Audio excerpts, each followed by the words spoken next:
असम गुवाहाटी में कामाख्या मंदिर में आज से वार्षिक अम्बुबाची मेला शुरू हो रहा है, जिसके लिए देश भर से बड़ी संख्या में श्रद्धालु पहुंच रहे हैं। अम्बुबाची मेले की प्रवृत्ति के बाद मंदिर का मुख्य द्वार 3 दिनों के लिए बंद कर दिया जाएगा। अम्बुबाची मेले की प्रवृत्ति 26 जून को की जाएगी और 26 जून की सुबह मंदिर का मुख्य द्वार खोल दिया जाएगा।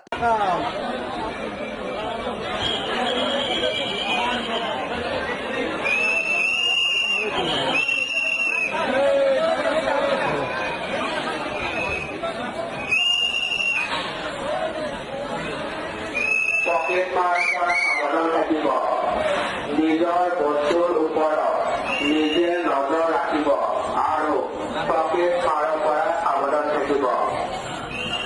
সকলো ভক্তবৃন্দৰ অনুৰোধ আপোনালোকে নিজৰ বেগৰ প্ৰতি লক্ষ্য ৰাখি পকেট মাৰৰ পৰা সাৱধান থাকিব।